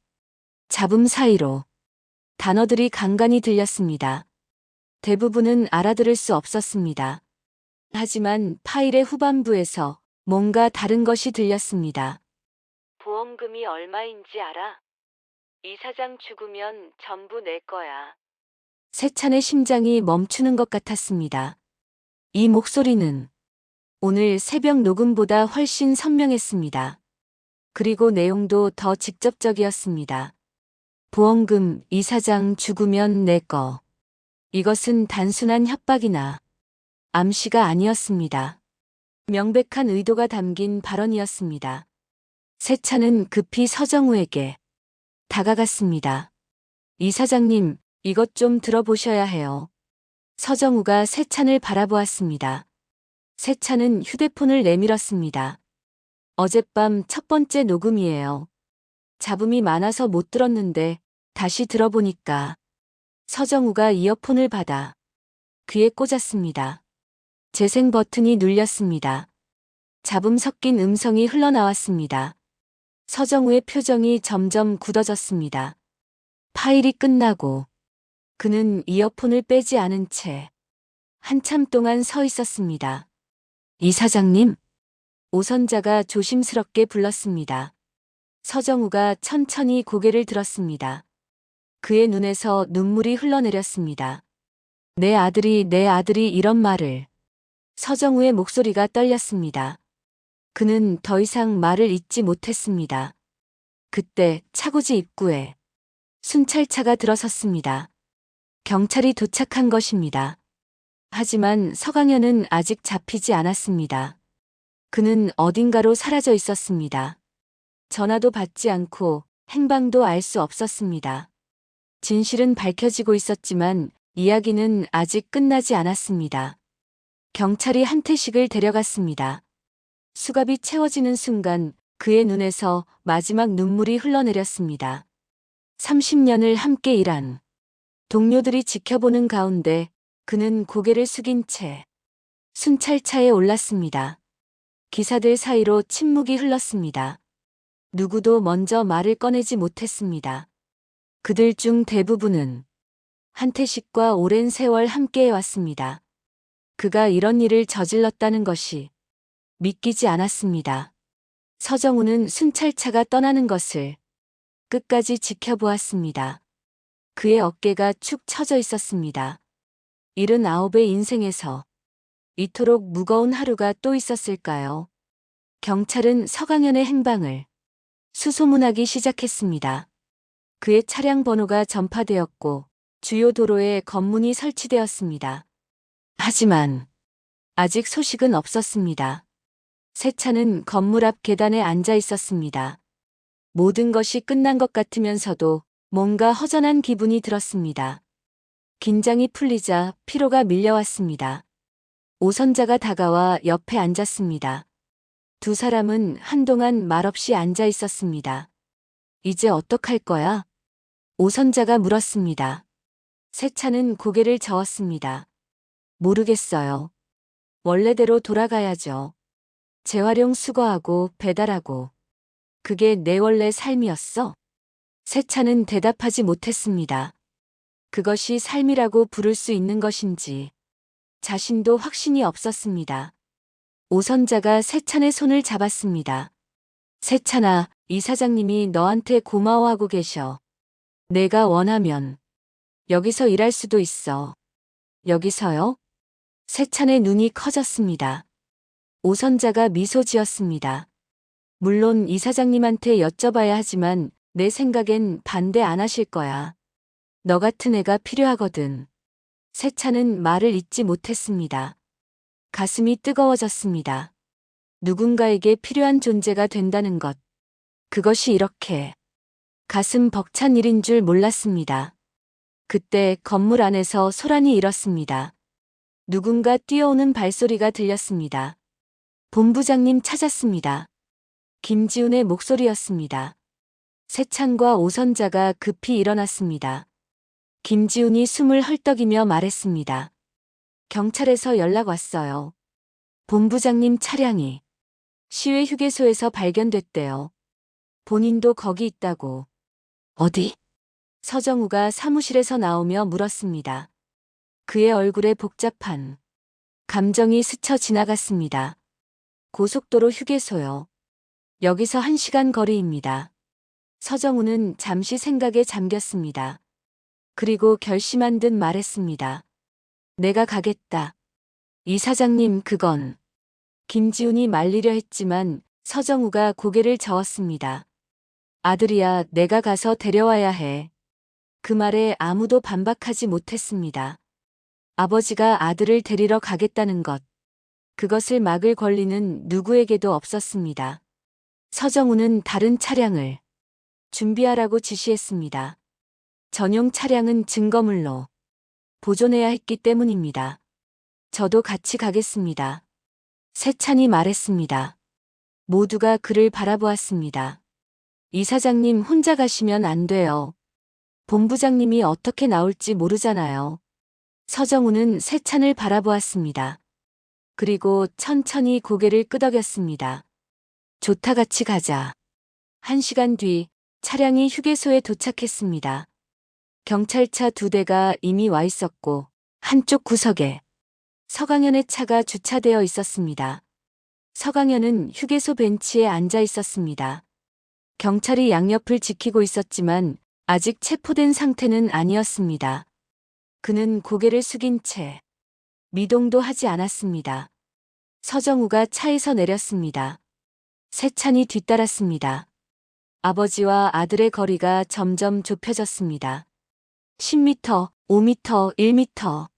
서강현이 고개를 들었습니다. 그의 얼굴은 지난 몇 시간 동안 10년은 늙어 보였습니다. 눈 밑에 그늘이 졌고 입술은 바짝 말라 있었습니다. 아버지. 서강현의 목소리가 갈라졌습니다. 서정우는 아들 앞에 섰습니다. 두 사람의 눈이 마주쳤습니다. 아버지와 아들. 하지만 그 사이에는 이미 건널 수 없는 강이 흐르고 있었습니다. 왜 그랬냐? 서정우가 물었습니다. 단순한 질문이었지만 그 안에는 79년의 삶과 47년의 부정이 담겨 있었습니다. 서강현은 대답하지 못했습니다. 그의 입술이 떨렸습니다. 말해봐, 내 아버지한테 왜 이런 짓을 했냐? 아버지, 저는. 서강현의 눈에 눈물이 고였습니다.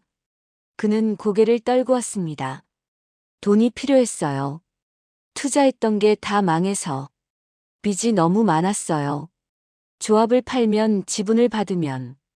그래서 내 아버지를 죽이려고 했단 말이냐? 서정우의 목소리가 떨렸습니다. 분노인지 슬픔인지 알 수 없는 감정이 그 떨림 속에 담겨 있었습니다. 서강현은 대답하지 못했습니다. 그 질문에 대한 답은 어떤 것도 용서받을 수 없었습니다. 보험금이라고 했지. 내가 죽으면 내 거라고. 서정우가 말했습니다. 세찬이 들려준 첫 번째 녹음 파일의 내용이었습니다. 서강현의 얼굴이 창백해졌습니다. 그는 고개를 더 숙였습니다. 아버지, 죄송합니다. 정말 죄송합니다. 미안하다고. 서정우의 목소리가 높아졌습니다. 내가 미안하다고 하면 다 끝나는 거냐? 30년을 함께 일한 태식이를 꼬드겨서 내 아버지를 죽이려고 하고 이제 와서 미안하다고.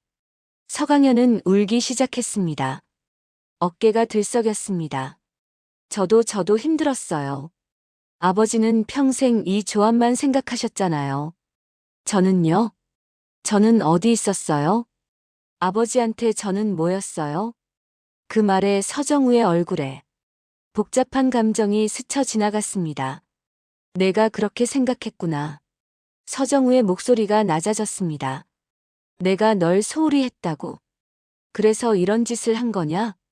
아니요, 그게 아니라. 강현아. 서정우가 아들의 말을 끊었습니다.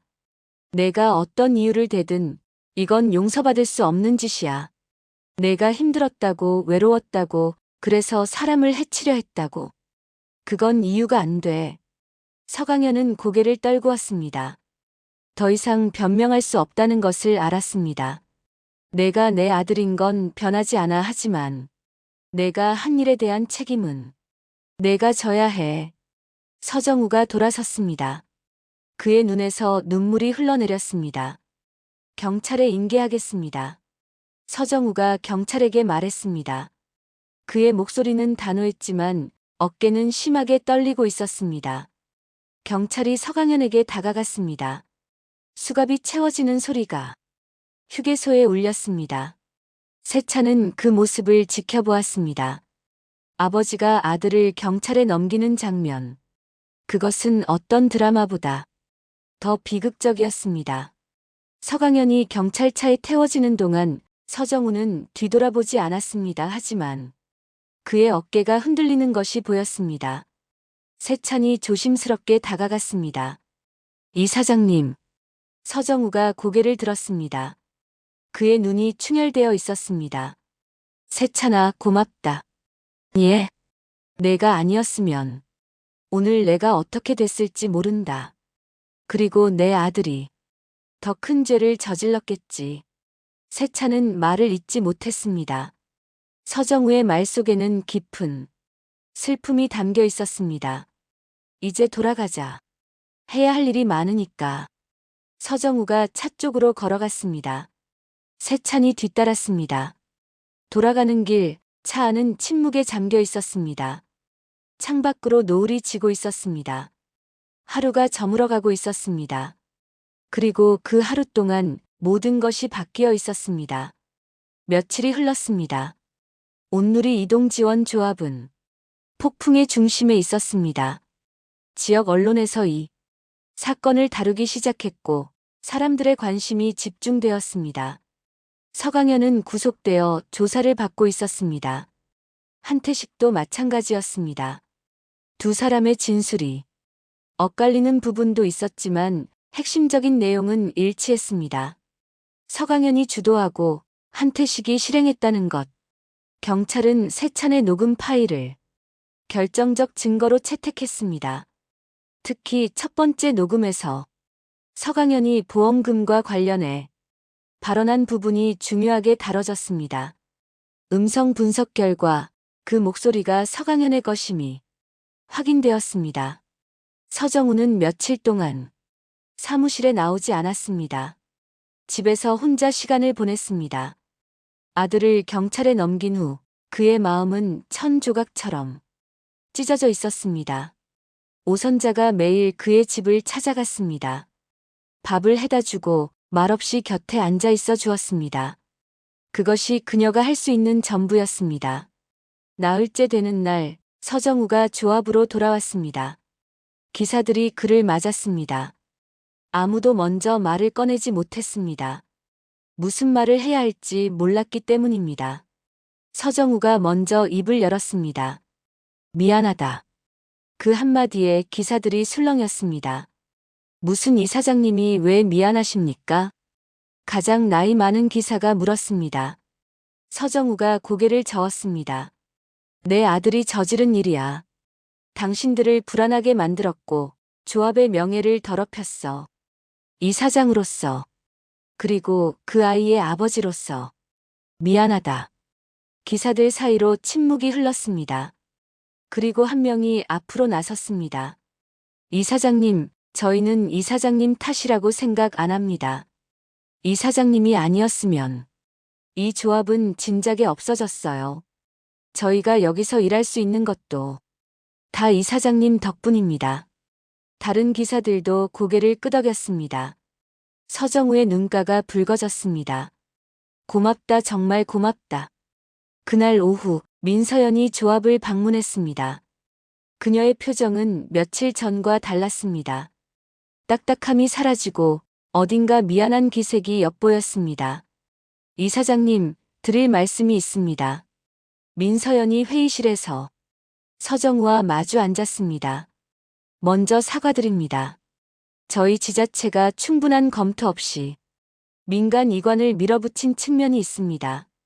서정우는 말없이 듣고 있었습니다. 이번 사건을 계기로 내부 검토를 다시 했습니다. 온누리 이동 지원의 필요성과 중요성을 재확인했고요. 민서연이 서류를 꺼냈습니다. 그녀의 손에는 새로운 제안서가 들려 있었습니다. 지자체 위탁을 유지하되 조합을 사회적 기업으로 전환하는 방안을 제안드립니다. 예산 지원을 확대하고 운영의 자율성도 보장하는 방향으로요. 서정우가 서류를 받아들었습니다. 페이지를 넘기며 내용을 확인했습니다. 예산표, 운영계획, 고용보장 조항. 며칠 전의 인수합병 제안과는 완전히 달랐습니다. 이건 진심입니까? 서정우가 물었습니다. 민서연이 고개를 끄덕였습니다. 네, 솔직히 말씀드리면 이번 사건이 언론에 보도되면서 지자체도 곤란해졌습니다. 주민들의 항의가 쏟아졌거든요. 어르신들 이동을 책임지는 조합을 왜 없애려 했냐고. 서정우는 쓴웃음을 지었습니다. 역설적이었습니다. 아들의 범죄가 조합을 살리는 계기가 되다니. 그리고 한 가지 더 있습니다. 민서연이 말을 이었습니다. 이번 일로 녹음을 제공한 청년이 있다고 들었습니다. 윤세찬 씨요. 세찬이가 왜요? 그 청년의 용기가 이번 사건을 막은 거잖아요. 지자체에서 감사장을 수여하고 싶습니다. 그리고 가능하다면 취업 연계 지원도요. 서정우의 눈이 커졌습니다. 그는 한참 동안 민서연을 바라보았습니다. 서연 씨, 고맙습니다. 정말로. 그날 저녁 서정우는 세찬을 사무실로 불렀습니다. 세찬은 며칠 동안 오선자의 도움으로 조합 구석에서 지내고 있었습니다. 갈 곳이 없었기 때문입니다. 세찬아, 앉아. 서정우가 의자를 권했습니다. 세찬이 조심스럽게 앉았습니다. 며칠 동안 고생 많았다. 잠은 제대로 잤냐? 네, 선자 할머니가 잘 챙겨주셨어요. 서정우가 미소 지었습니다. 그리고 책상 위에 서류를 세찬에게 밀었습니다. 이게 뭔지 아냐? 세찬이 서류를 들여다보았습니다. 거기에는 채용 계약서라는 글자가 적혀 있었습니다. 이건 내가 원하면 여기서 일할 수 있어. 안전 보조 업무야. 차량 점검 보조하고 기사들 운행 지원하고. 어떠냐? 세찬은 말을 잇지 못했습니다. 손에 든 서류가 흐릿하게 보였습니다. 눈에 눈물이 고였기 때문입니다. 저 정말요? 그래, 그리고 지자체에서 취업 연계 지원도 해준다더라. 검정고시 준비할 수 있게 학원비도 지원해준다고. 세찬의 손이 떨렸습니다. 이게 꿈인가 싶었습니다. 며칠 전까지만 해도 그는 하루하루 낀 일을 걱정하던 청년이었습니다. 그런데 지금은 일자리와 미래가 눈앞에 펼쳐져 있었습니다. 이사장님, 저는 아무것도 아닌데. 아무것도 아닌 사람은 없어. 서정우가 단호하게 말했습니다. 내가 용기를 냈으니까. 내가 살았어. 내가 포기하지 않았으니까. 진실이 밝혀졌고. 그게 아무것도 아니냐? 세찬은 고개를 떨구었습니다. 눈물이 볼을 타고 흘러내렸습니다. 고맙습니다. 정말 감사합니다. 서정우가 세찬의 어깨를 두드렸습니다. 내가 고마워해야지. 그리고 세찬아. 네. 내 인생은 이제부터야. 지금까지 힘들었던 건 알아.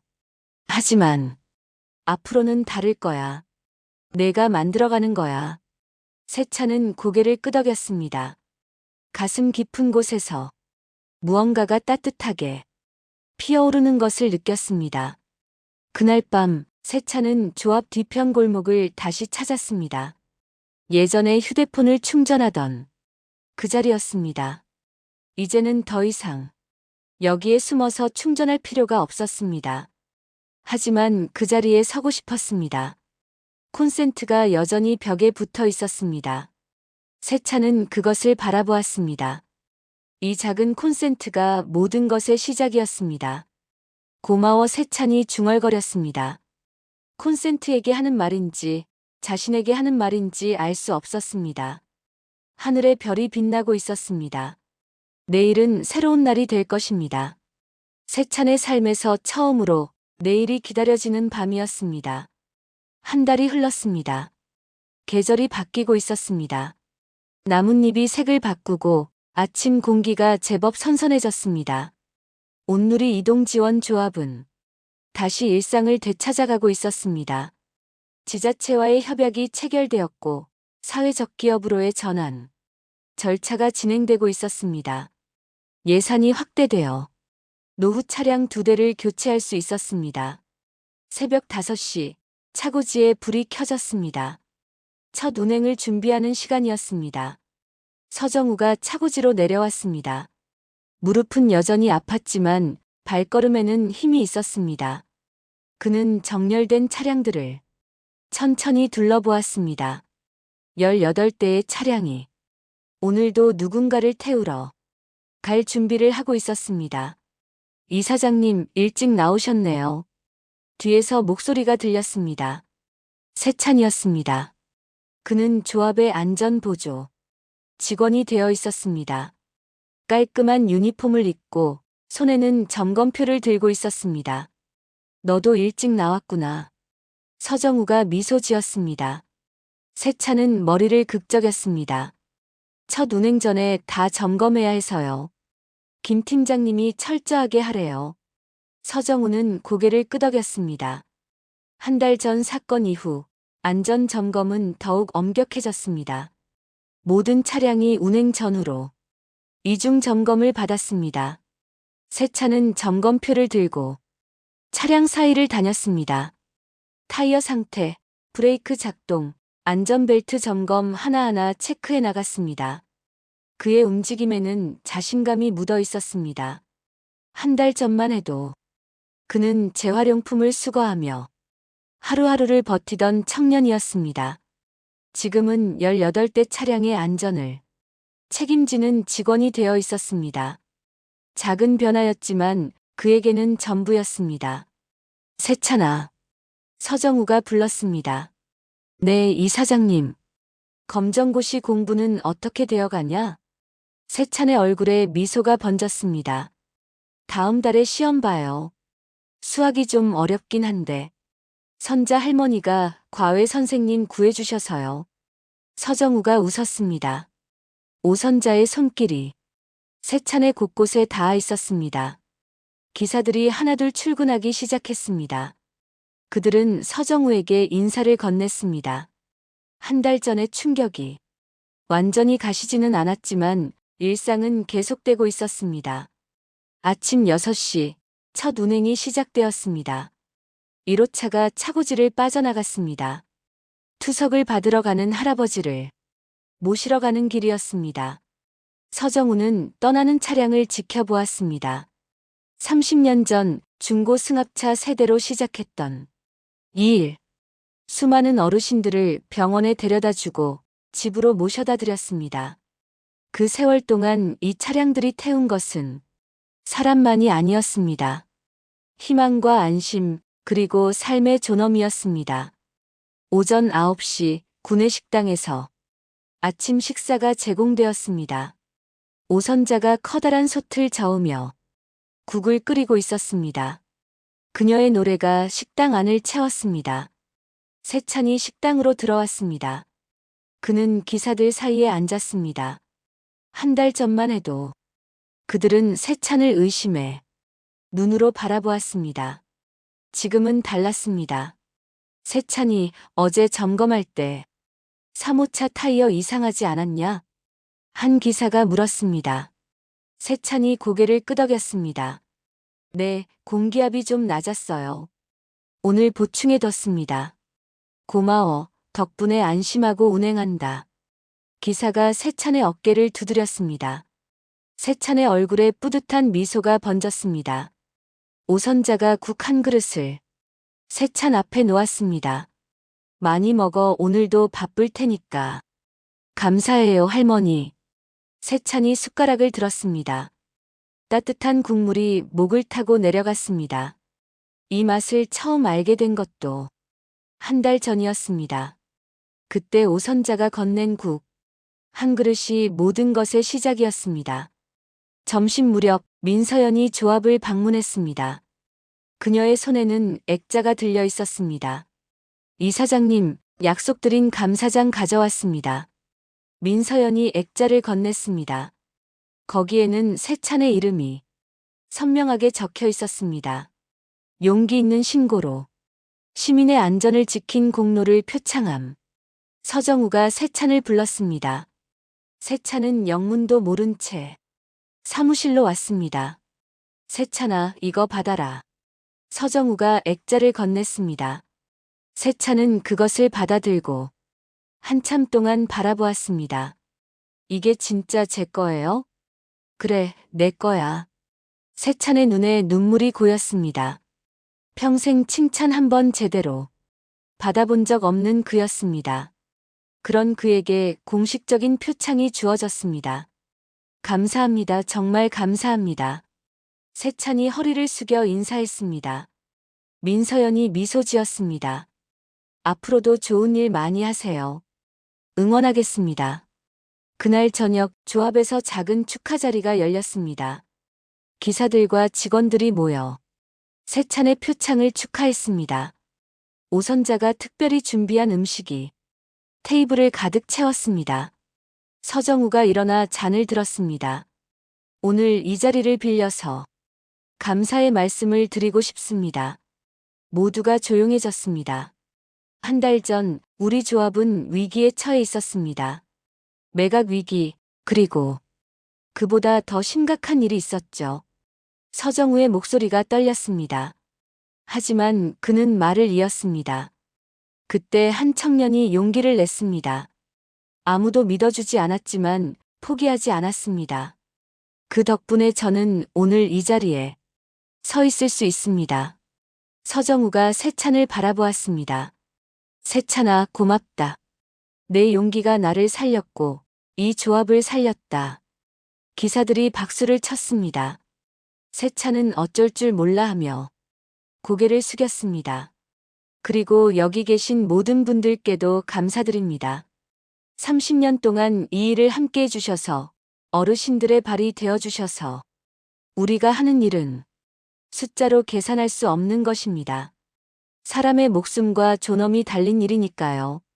서정우가 잔을 들어 올렸습니다. 앞으로도 우리 함께 갑시다. 오늘도 내일도 누군가를 병원에 데려다 주는 일을. 그것이 우리의 일이니까요. 모두가 잔을 들어 건배했습니다. 웃음소리가 식당을 가득 채웠습니다. 자리가 파한 뒤 서정우는 혼자 차고지로 내려왔습니다. 밤하늘에 별이 빛나고 있었습니다. 18대의 차량이 조용히 쉬고 있었습니다. 서정우는 가장 앞에 선 차량에 보닛을 쓰다듬었습니다. 차가운 금속이 손바닥에 닿았습니다. 내일도 잘 부탁한다.